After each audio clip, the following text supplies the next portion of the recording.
बिस्मिल्लाह। बिस्मिल्लाहिर्रहमानिर्रहीम। आज का हमारा टॉपिक है मैकेनिज्म ऑफ एंजाइम एक्शन। इससे पहले हम एंजाइम के बारे में जितनी भी चीज़ें थी वो हम डिस्कस कर चुके हैं, स्टडी कर चुके हैं। आज हम स्पेसिफिकली मैकेनिज्म को स्टडी करेंगे जी, कि हमारे पास एक कौन से मैकेनिज्म एक एंजाइम अप्लाई करता है अपने एक्शंस को परफॉर्म करने के लिए। ठीक है, अगर हम देखें सबसे पहले क्या चीज़ है, the mechanism of enzyme actions can be viewed by two different perspectives. तो हमेशा एंजाइम जो है उसके जो मैकेनिज्म होते हैं वो दो तरह के हो सकते हैं, दो तरह के पर्सपेक्टिव से उसको देखा जा सकता है। फर्स्ट जो होता है catalysis in terms of energy changes. पहला जिसमें हमारे पास जो है जो कैटालिसिस हो रहा है, एंजाइम एक्शन हो रहा है, एंजाइम का मैकेनिज्म हो रहा है, वो in terms of energy changes हो रहा होता है कि किस तरह से हमारे पास एनर्जीज चेंज हो रही हैं, किस तरह से सबस्ट्रेट हमारे पास प्रोडक्ट में कन्वर्ट हो रहा है। तो ये हमारे पास जो है फर्स्ट मैकेनिज्म होता है जो कि हमारे पास एंजाइम यूज करता है। इसमें क्या होता है, बेसिकली एंजाइम क्या करता है, नॉर्मली प्रोवाइड करता है एक alternate energetically favourable reaction pathway.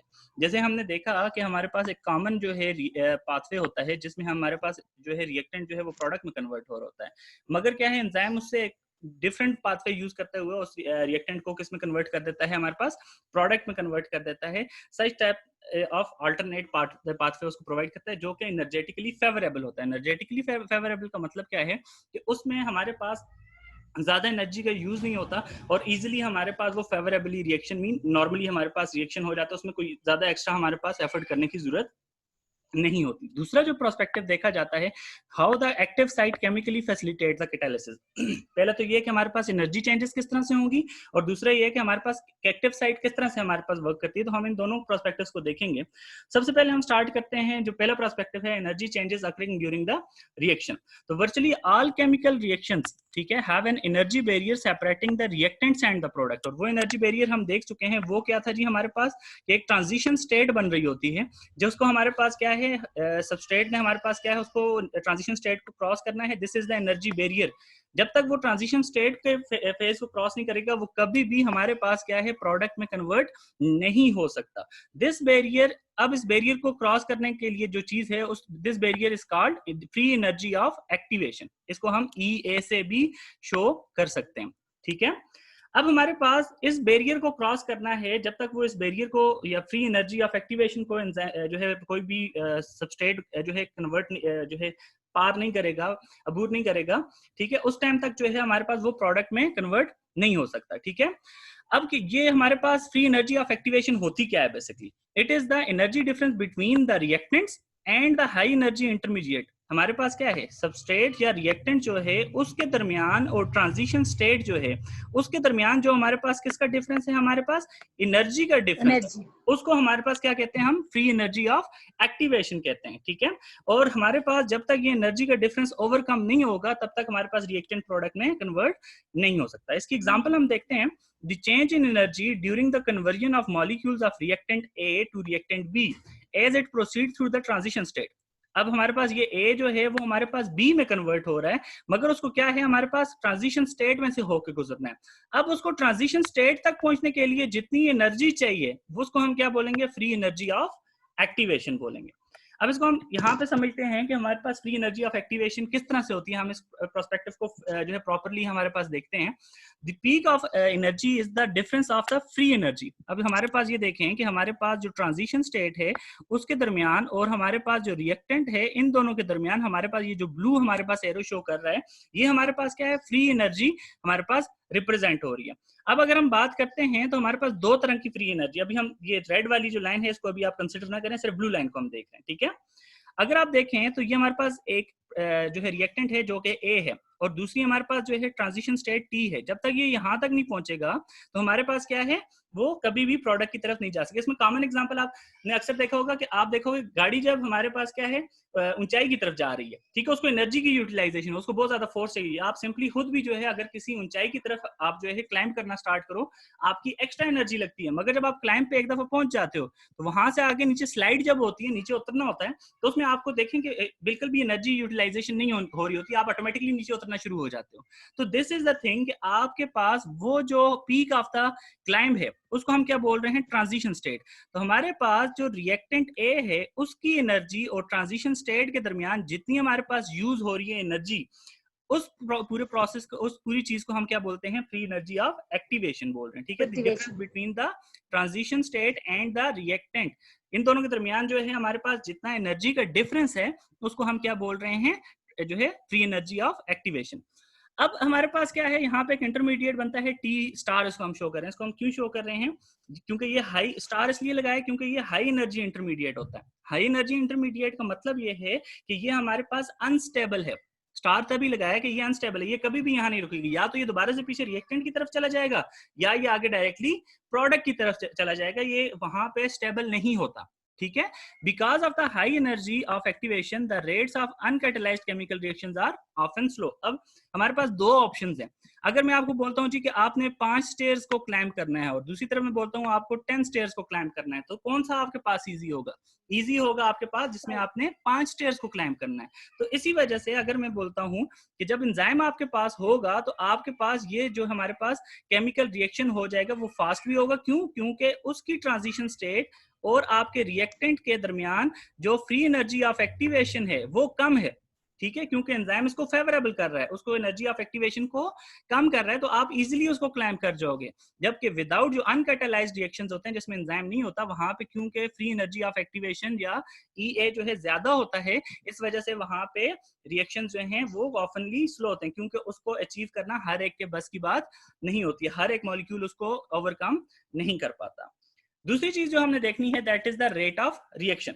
अब हमारे पास जो रेट ऑफ रिएक्शन, अभी आपको एक आइडिया मिल गया होगा जी कि हमारे पास जितनी ज्यादा एनर्जी ऑफ एक्टिवेशन होगी उतना रिएक्शन स्लो होगा, mean rate of reaction slow होगा, और जितनी कम एनर्जी ऑफ एक्टिवेशन होगी उतना हमारे पास क्या होगा, रेट ऑफ रिएक्शन वो ज्यादा होगा, और हमारे पास क्या होना चाहिए, हमारे पास इजीली हमारे पास रिएक्शन हो जाएगा, ठीक है। अच्छा, हम जो है इसको देखते हैं, हमारे पास जो फ्री रेट ऑफ रिएक्शन है। सो रेट ऑफ रिएक्शन की अगर बात होती है तो for molecules to react they must contain sufficient energy to overcome the energy barrier of the transition state. जो बात मैं अभी कर रहा था कि हमारे पास मॉलिक्यूल्स के पास एनर्जी होनी चाहिए, तो हमारे पास, आपको एक चीज पता है, जब भी हम किसी जो है फॉर एग्जांपल बीकर रेस के अंदर छोटे छोटे मॉलिक्यूल्स अगर मौजूद हैं तो हमारे पास क्या होना है, सिंपली कि हमारे पास एक चीज होनी चाहिए कि इनके दरमियान आपके पास पता होता है आपको कि दो तरह की एनर्जी होती है, एक होती है काइनेटिक एनर्जी होती है, एक होती है पोटेंशियल एनर्जी। काइनेटिक एनर्जी क्या होती है, जिसमें हमारे पास मॉलिक्यूल्स आपस में कोलाइड कर रहे हैं और उनकी जो है हमारे पास, उसकी वजह से हमारे पास जो है एक दूसरे को एनर्जी ट्रांसफर कर रहे होते हैं, ठीक है। तो रेट ऑफ कोलाइजन इसमें बड़ा मैटर करता है। अब इसकी काइनेटिक एनर्जी का इस पूरी चीज में बहुत इंपॉर्टेंट रोल है, ठीक है। अब इंपॉर्टेंट रोल क्या है कि हमारे पास जितनी ज्यादा काइनेटिक एनर्जी होगी उतना ज्यादा आपके पास क्या होना चाहिए, रेट ऑफ रिएक्शन। उसका मतलब क्या हुआ जी कि आपके पास मॉलिक्यूल ज्यादा वाइब्रेशंस में हैं, ठीक है, उनके पास एनर्जी ज्यादा है। तो जब हमारे पास एनर्जी ज्यादा होगी तो जिन मॉलिक्यूल्स के पास एनर्जी होगी वो हमारे पास इस ट्रांजिशन बैरियर को क्रॉस करते हुए किस में कन्वर्ट हो जाएंगे, प्रोडक्ट में कन्वर्ट हो जाएंगे, और जिनके पास जो है हमारे पास एनर्जी नहीं होगी वो इस बैरियर को क्रॉस नहीं कर सकेंगे, ठीक है। In the absence of enzyme only small proportion of population of molecule may possess enough energy to achieve the transition state between reactant and product. मैंने आपको जैसे कहा, जब हमारे पास क्या है, एक्टिवेशन एनर्जी हाई है, फॉर एग्जांपल मैं कहता हूँ 10 जॉल्स है, ठीक है, तो हमारे पास बहुत कम मॉलिक्यूल्स ऐसे होंगे जिनके पास इतनी एनर्जी होगी, और एज अ रिजल्ट वो हमारे पास ट्रांजिशन स्टेट में कन्वर्ट होकर प्रोडक्ट में कन्वर्ट होंगे, तो आपके पास रेट ऑफ रिएक्शन क्या होगा, कम होगा। क्यों? क्योंकि कम मॉलिक्यूल्स आगे ट्रांसफर हो रहे हैं। अब क्या करता हूं मैं, एंजाइम की एडिशन करता हूं, और एंजाइम क्या करते हैं, सिंपली हमारे पास इस एक्टिवेशन एनर्जी को कम कर देते हैं और उसको 5 जूल पे ले आते हैं। अब क्या होगा, सडनली आपके पास 5 जूल की कमी हुई है, ठीक है, तो हमारे पास बहुत से ऐसे मॉलिक्यूल होंगे जो कि एलिजिबल हो जाएंगे हमारे पास किस फॉर्म में कन्वर्ट होने के लिए, ट्रांजिशन फॉर्म में कन्वर्ट होने के लिए, और फिर वो प्रोडक्ट में कन्वर्ट होंगे। तो एज अ रिजल्ट हमारे पास जब हम लोअर करते हैं फ्री एनर्जी ऑफ एक्टिवेशन को, तो हमारे पास क्या होगा, more molecules are capable to pass through the transition state and thus the faster the rate of reaction. पहली चीज क्या थी कि पहले में हमारे पास कम मॉलिक्यूल्स उसको क्रॉस कर पा रहे थे, किसको, ट्रांजिशन स्टेट को, और प्रोडक्ट में कन्वर्ट होते, तो हमारे पास रेट ऑफ रिएक्शन कम था। अब क्या हुआ कि जैसे ही हमने free energy of activation by the addition of enzyme जो है कम कर दी है, तो ज्यादा मॉलिक्यूल्स जो हैं वो पोजेस कर रहे हैं 5 किलो जूल एनर्जी, उससे ज्यादा वाले तो हैं ही हैं, वो तो ऑलरेडी थे, मगर अब और ज्यादा मॉलिक्यूल्स हो गए तो ओवरऑल ज्यादा आपके पास प्रोडक्ट बनेंगी। जब ज्यादा प्रोडक्ट बनेंगी तो आपके पास क्या होगा, ज्यादा आपके पास रेट ऑफ रिएक्शन हो जाएगा। मगर अगेन से याद रखना है, जो कि हम प्रीवियस लेक्चर में भी डिस्कस कर चुके हैं, कि आपके पास डेल्टा जी चेंज नहीं होगा। डेल्टा जी क्या है जी, मैं अगेन से रिपीट करता हूं, it is the difference of energy between the reactant and the final product. इन दोनों के दरमियान जो है फ्री एनर्जी जो है हमारे पास उसका है। अब हमारे पास जो डिफरेंस एनर्जी है वो ये है रिएक्टेंट और प्रोडक्ट का, जबकि जो ऊपर हम डिस्कस कर रहे थे वो एनर्जी ऑफ एक्टिवेशन है। एंजाइम सिर्फ एनर्जी ऑफ एक्टिवेशन को कम करके रेट ऑफ रिएक्शन को एनहांस करते हैं। वो डायरेक्टली हमारे पास जो है डेल्टा जी के साथ वो किसी तरह से भी हमारे पास डील नहीं करते। So there is no difference in the free energy of overall reaction. तीसरी जो चीज आ जाती है, जो हम फ्री एनर्जी की बात कर रहे थे जब, तो हमारे पास तीसरी चीज क्या आ गई जी, कि हमारे पास एंजाइम एक अल्टरनेट पाथवे दे रहे हैं। ठीक है, enzyme allows the reactant to proceed by providing an alternate reacting pathway. अब ये अल्टरनेट रिएक्टिंग पाथवे की क्या बात हुई, हमारे पास एक नॉर्मल पाथवे है जिसमें हमारे पास जो है रिएक्टेंट को प्रोडक्ट में कन्वर्ट होने के लिए इस पूरे जो है पाथवे से गुजरना है। अब ये पाथवे डिफिकल्ट है, ठीक है, the enzyme does not change the free energies of the reactant. ये ओवरऑल हमारे पास रिएक्टेंट्स की फ्री एनर्जी चेंज नहीं करता, मगर क्या करता है, सिंपली हमारे पास जो है उसको क्या कर देता है, हमारे पास एक्सेलरेट करता है रेट को, और ताकि इक्विलिब्रियम हमारे पास इजीली अचीव हो जाए। तो वो हमारे पास क्या करता है, एक अल्टरनेट पाथवे दे रहा है जो कि मोर फेवरेबल है देन द जो है हमारे पास जो है जिसको हम कहते हैं नॉर्मल पाथवे। तो ये ज्यादा जब हमारे पास फेवरेबल होगा तो हमारे पास जो है रिएक्टेंट ज्यादा प्रोडक्ट में कन्वर्ट होंगे, और उसके बिहाइंड जो रीजन है वो वही रहेगा। क्या रीजन है हमारे पास, कि हमारे पास मोर मॉलिक्यूल्स एलिजिबल हो जाते हैं क्योंकि उनके पास सफिशिएंट अमाउंट ऑफ एनर्जी हो जाती है। वजह के एंजाइम ने हमारे पास एनर्जी ऑफ एक्टिवेशन को डिक्रीज कर दिया है। जब एनर्जी ऑफ एक्टिवेशन को डिक्रीज कर दिया है तो हमारे पास अल्टरनेट पाथवे को यूज करते हुए हमारे पास मोर रिएक्टेंट जो है वो प्रोडक्ट में कन्वर्ट हुए, और ओवरऑल आपके पास रिएक्शन इंक्रीज हो गया। ठीक हो गया, यहाँ तक जो है पहला कंसेप्ट था, जो हमारे पास जो पहला प्रोस्पेक्टिव था उसको मैंने एक्सप्लेन किया, जिसमें एनर्जी चेंजेस की बात थी। और एनर्जी चेंजेस हमने पहली बात जो हमने बोल दी जी, कि हमारे पास जो है ट्रांजिशन स्टेट को अचीव करना जरूरी है। दूसरी चीज क्या है कि हमारे पास enzyme free energy of activation को कम कर रहे हैं, तो जिसकी वजह से हमारे पास काइनेटिक एनर्जी ऑफ मॉलिक्यूल्स जो है वो हमारे पास उनको कैपेबल कर देती हैं कि वो इजिली कन्वर्ट कर दें खुद को जो है हमारे पास किसमें, प्रोडक्ट में। तो एज अ रिजल्ट आपके पास रेट ऑफ रिएक्शन जो है वो इंक्रीज हो जाता है। और इस पूरे प्रोसेस में जो आपके पास एंजाइम जो है पाथवे दे रहे हैं आपको, वो हमारे पास नॉर्मल पाथवे नहीं होता, वो हमारे पास क्या होता है, अल्टरनेट रिएक्टिंग पाथवे होता है। जो दूसरा आपके पास कंसेप्ट है वो क्या है, एक्टिव साइट का। ठीक है, एक्टिव साइट में क्या है, द सेकंड प्रोस्पेक्टिव। ठीक है, इसको हम सेकंड प्रोस्पेक्टिव कह सकते हैं। How the active site chemically facilitates the catalysis. अब जो पहला रिएक्ट जो हमने कंसेप्ट पढ़ा है वो डिफरेंट कंसेप्ट था, उसमें ये एक्सप्लेन किया गया जी कि कैसे एनर्जीज जो को यूटिलाइज करके हमारे पास रेट ऑफ रिएक्शन को इंक्रीज किया जाता है या फिर कैटालिसिस किया जाता है। ठीक है, ये जो प्रोस्पेक्टिव था ये डिफरेंट प्रोस्पेक्टिव है। इसमें कहा गया है जी कि आपके पास एंजाइम अपनी एक्टिव साइट को बेसिकली यूज कर रहा है, और वो क्या कर रहा है जी, हमारे पास रिएक्टेंट्स को कन्वर्ट करवा रहा है हमारे पास प्रोडक्ट में। ठीक है, अब क्या होता है कि हमारे पास पहली चीज क्या है, एक्टिव साइट पैसिव टारगेट नहीं है। What do you mean by passive and active. ठीक है, पैसिव वो होता है जिसमें हमारे पास कोई भी एनर्जी यूटिलाइजेशन नहीं होती। ठीक है, हमारे पास जो है, और एक्टिव क्या होता है जिसमें हम जिस प्रोसेस में हमारे पास क्या है, एनर्जी यूटिलाइजेशन हो सकती है। So active site is not a passive target. तो इसका मतलब ये हुआ जी कि आपके पास जब एक्टिव साइट पैसिव टारगेट नहीं है तो वो क्या करेगा, वो सबस्ट्रेट के साथ जो है रिएक्ट करेगा, और वहां पे कुछ ना कुछ एनर्जी की प्रोसेस होगा जिसमें एनर्जी या तो शिफ्ट होगी या फिर यूटिलाइज होगी। ठीक है, it is a complex molecular mechanism implying by a diversity of chemical mechanism to facilitate the conversion of substrate to the product. इसमें क्या होगा, डाइवर्सिटी ऑफ केमिकल रिएक्शन होंगे। ठीक है, और नंबर ऑफ फैक्टर्स इसमें रिस्पांसिबल होते हैं जो कि एफिशिएंसी ऑफ एंजाइम को डील कर रहे हैं। अब वो कौन से नंबर ऑफ फैक्टर्स हैं, वन बाय वन उनको देखते हैं। पहला है जी transition state stabilization. Active site often act as a flexible molecule. आपके पास कभी भी हमारे पास जो है डिफरेंट मॉडल्स भी प्रेजेंट हुए हैं, मगर हमारे पास जो ओवरऑल एक चीज देखी गई है वो ये है कि एक्टिव साइट जो है फ्लेक्सिबल मॉलिक्यूल नहीं है। ठीक है, और ये बाइंड करता है, जो कि बाइंड करता है सबस्ट्रेट के साथ, initiate its conversion to the transition state, a structure in which the bond are not like those in the substrate of the product. तो यहाँ पे आपको एक चीज समझनी है, वो चीज क्या है, हम ये देखते हैं कि जब भी हमारे पास सबसे पहली चीज क्या होती है, एंजाइम होता है। ठीक है, जब वो हमारे पास सबस्ट्रेट के साथ बाइंड होता है तो सबसे पहली जो चीज आपके पास बनती है वो बनती है एंजाइम सबस्ट्रेट कॉम्प्लेक्स। ठीक है, अब यहाँ पे आपको एक चीज समझनी है कि जो एंजाइम सबस्ट्रेट कॉम्प्लेक्स जब बना है, ठीक है, इसके अंदर जो हमारे पास बॉन्डिंग हुई है, ठीक है, वो ना तो हमारे पास सबस्ट्रेट के अंदर पहले इनिशियली मौजूद थी और ना वो एंजाइम के अंदर इनिशियली मौजूद थी।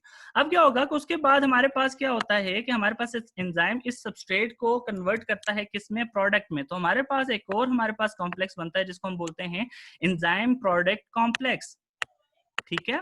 जब हमारे पास एंजाइम प्रोडक्ट कॉम्प्लेक्स बना है तो इसके अंदर एंजाइम और प्रोडक्ट के दरमियान जो बॉन्ड्स हैं, जो हमारे पास आपस में इंटरेक्शन है, वो ना तो एंजाइम सबस्ट्रेट कॉम्प्लेक्स में पाया जाता था और ना वो एंजाइम सबस्ट्रेट कॉम्प्लेक्स में इनिशियली मौजूद था। और उसके बाद हमारे पास क्या होता है, एंजाइम इस प्रोडक्ट को रिलीज करता है और हमारे पास रिजल्टेंटली जो चीजें प्रोड्यूस होती हैं वो होती है एंजाइम अगेन से रिप्रोड्यूस हो जाता है और एज अ रिजल्ट हमारे पास सबस्ट्रेट से क्या बन गया है, प्रोडक्ट बन गया। तो ये आपको पाथवे याद रखना है। अब हम देखते हैं कि हमारे पास जो लेक्चर में हमारे पास क्या चीज है, कह रहे जी कि हमारे पास by stabilizing the transition state enzyme greatly increase the concentration of intermediate that can be converted into product thus accelerating the reaction. अब हमने जो अभी इक्वेशन की उसके अकॉर्डिंग हमारे पास दो चीजें ऐसी बनी हैं जिनको हम क्या बोल सकते हैं, ट्रांजिशन स्टेट, और वो क्या है, एंजाइम सबस्ट्रेट कॉम्प्लेक्स और एंजाइम प्रोडक्ट कॉम्प्लेक्स। अब अगर मैं इसका नॉर्मल हमारे पास ग्राफ बनाऊं तो हमेशा क्या होता है, यहाँ पे आपके पास क्या होते हैं, एंजाइम प्लस सबस्ट्रेट मौजूद होते हैं और थोड़ा सा नीचे एक डिप बनता है ग्राफ का जिसमें हमारे पास क्या बनता है, एंजाइम सबस्ट्रेट कॉम्प्लेक्स बनता है। फिर ये हमारे पास जो है पीक पे जाता है और वहां पे जब हमारे पास पहुंचते हैं तो हमारे पास एक रिएक्टेंट बनता है जिसको हम क्या बोलते हैं, एंजाइम प्रोडक्ट कॉम्प्लेक्स। और ये हमारे पास क्या होगा, ये भी हमारे पास ट्रांजिशन स्टेट कहलाएगा और हम एंजाइम सबस्ट्रेट कॉम्प्लेक्स भी ट्रांजिशन स्टेट कहलाएगा। और उसके बाद ये हमारे पास किस में कन्वर्ट हो जाएगा, प्रोडक्ट प्लस एंजाइम में। मगर आपको याद रखना है कि एंजाइम क्या करता है, कन्वर्ट करता है सबस्ट्रेट ताकि वो ज्यादा से ज्यादा क्या बना सके, एंजाइम सबस्ट्रेट कॉम्प्लेक्स बना सके और एंजाइम प्रोडक्ट कॉम्प्लेक्स बना सके। जितने ज्यादा ये मौजूद होंगे आपके पास क्या, एंजाइम सबस्ट्रेट कॉम्प्लेक्स और एंजाइम प्रोडक्ट कॉम्प्लेक्स, उतना ही ज्यादा आपके पास रेट ऑफ रिएक्शन होगा और उतना ही ज्यादा आपके पास क्या बनेगा, प्रोडक्ट बनेगा। इसका मतलब ये हुआ, आपको एक चीज समझनी है कि जितना ज्यादा एंजाइम आपके सबस्ट्रेट के साथ एक दफा बाइंड हो गया उतना ज्यादा आपके पास रेट ऑफ रिएक्शन होगा, ठीक है। दूसरा मैकेनिज्म क्या कहता है जी, जो अदर मैकेनिज्म आपकी एक्टिव साइट यूज करती है वो ये है कि active site can provide catalytic group that enhances the probability of the transition state form. कि ये क्या करता है कि डिफरेंट कैटालिटिक ग्रुप्स यूज करता है कौन, एक्टिव साइट, और वो हमारे पास क्या करता है, बाइंडिंग करता है हमारे पास किसके साथ, प्रोडक्ट के साथ, ताकि हमारे पास क्या है, ट्रांजिशन स्टेट ज्यादा से ज्यादा बन सके। और ट्रांजिशन स्टेट अभी मैंने जो आपको एक्सप्लेन किया वो दो तरह की हो सकती है, एंजाइम सबस्ट्रेट कॉम्प्लेक्स भी बन सकता है उसमें और एंजाइम प्रोडक्ट कॉम्प्लेक्स भी बन सकता है। In some enzymes amino acid residues provide, ठीक है, आर एक्सेप्ट प्रोटॉन्स। कुछ में हमारे पास क्या होते हैं कि हमारे पास एंजाइम्स के अंदर जो अमीनो एसिड्स हैं वो हमारे पास इसमें इन्वॉल्व हैं। अब ये मैकेनिज्म कैसे होता है हम इसको अभी डायग्रामेटिकली भी देखते हैं, ठीक है। The mechanism of action of chymotrypsin है, फॉर एग्जांपल काइमोट्रेप्सिन एक एंजाइम है जो कि हमारे पास प्रोटीन डाइजेशन में इन्वॉल्व होता है, किधर, आपकी इंटेस्टाइन के अंदर, स्मॉल इंटेस्टाइन के अंदर। उसके अंदर एक हिस्टिडीन हमारे पास अमीनो एसिड होता है, ठीक है, जो कि उसकी किधर मौजूद होता है, एक्टिव साइट के अंदर। और ये क्या करता है, गेन भी करता है और लॉस भी करता है प्रोटॉन। प्रोटॉन मतलब जी आपके पास H पॉजिटिव, और दूसरी तरफ आपके पास सीरीन एक मौजूद होता है at the active site form a covalent link with the substrate. अब हमारे पास क्या हुआ, काइमोट्रिप्सिन एंजाइम के अंदर उसकी एक्टिव साइट के अंदर दो तरह के अमीनो एसिड मौजूद है, एक हिस्टिडीन मौजूद है और दूसरा सीरीन मौजूद है। हिस्टिडीन क्या करता है, सबस्ट्रेट को प्रोटॉन दे भी सकता है और सबस्ट्रेट से प्रोटॉन ले भी सकता है। जब उससे प्रोटॉन लेगा या उसको प्रोटॉन देगा तो क्या होना चाहिए, आपके पास एक कंसेप्ट है हमारे पास, जब भी प्रोटॉन का गेन होता है या प्रोटॉन का लॉस होता है तो ओवरऑल आपके जो हमारे पास सबस्ट्रेट होता है या चीज होती है उसके ऊपर क्या आ जाता है, चार्ज आ जाता है। और आपको पता है चार्ज कोई भी पार्टिकल होगा वो हमारे पास क्या होता है, अनस्टेबल हो जाता है, वो स्टेबल नहीं रहता, ठीक है। दूसरी तरफ आपके पास सीरीन क्या करती है, वो एक्टिव साइट यूज में मौजूद है और वो कोवलेंट लिंकेज बनाती है। जब भी वो कोवलेंट लिंकेज बनाएगी तो हमारे पास क्या होगी, वहां पे शेयरिंग ऑफ इलेक्ट्रॉन होगी। जब आपके पास शेयरिंग ऑफ इलेक्ट्रॉन होगी तो कोई भी हमारे पास फॉर एग्जांपल कोई ऐसा सबस्ट्रेट है जो चार्ज है तो वो उसको क्या कर देगा, न्यूट्रल कर देगा और वो हमारे पास नॉर्मली हमारे पास स्टेबल से अनस्टेबल फॉर्म में कन्वर्ट हो जाएगा, ठीक है। अब इसकी हम देखते हैं किस तरह से होता है। सबसे पहली चीज क्या है कि आपके पास फॉर एग्जांपल ये जो बेबी है ये किसकी एग्जांपल है, आपके पास सबस्ट्रेट की एग्जांपल है, ठीक है। और इसने क्या पहना हुआ है, एक स्वेटर पहना हुआ, और ये क्या हम इसको कह रहे हैं, दिस इज द सबस्ट्रेट, ठीक है। अब कभी भी नहीं हो सकता ये स्वेटर खुद बहुत उतर जाए, ठीक है। अब उसके लिए क्या जरूरी है कि सबसे पहले उसकी मम्मा आई, for example his mamma is can be termed as enzyme, वो आई है, उसने क्या किया, उसकी स्वेटर को उसके बाजू सबसे पहले फैलाए हैं, ठीक है। बेबी ने कभी भी खुद बाजू नहीं फैलाना, अगर वो बाजू फैला भी ले तो उसकी स्वेटर कभी भी खुद से नहीं उतरेगी। ठीक है। तो एंजाइम ने वो वाला काम करना है। उसने क्या किया, उसकी पहले जो है आर्म्स को इस ओरिएंटेशन में ले आया है कि वो हमारे पास स्वेटर जो है वो फेवरेबली जो है हमारे पास रिमूव हो सके। तो this favourable state is termed as ESR, enzyme substrate complex के। एंजाइम क्या करता है, सबस्ट्रेट को इस फॉर्म में ले आता है कि जिससे वो फेवरेबली कन्वर्ट हो सकता है, किसमें, प्रोडक्ट में कन्वर्ट हो सकता है। ठीक है, इसको हम क्या बोलेंगे, एंजाइम सबस्ट्रेट कॉम्प्लेक्स। उसके बाद हमारे पास क्या होता है कि एंजाइम हमारे पास क्या करता है, स्लोली एंड ग्रेजुअली हमारे पास क्या है, सबस्ट्रेट की जो है उसने जो है हमारे पास जो है स्वेटर उतारना स्टार्ट कर दिया, फॉर एग्जांपल बेबी की। ठीक है, और ये इस टाइम पे क्या हुआ, जब हाफ ऑफ द स्वेटर जो है हमारे पास उतर गई है, तो एक पॉइंट आता है जिसमें अगर आप हल्की से कुछ भी कोशिश ना करो, ऑटोमेटिकली आपकी स्वेटर रिमूव हो जाएगी। तो वो स्टेट हमारे पास क्या कहलाएगी, हमारे पास ट्रांजिशन स्टेट। और इसको हमारे पास क्या, क्यों हमारे पास ट्रांजिशन स्टेट किया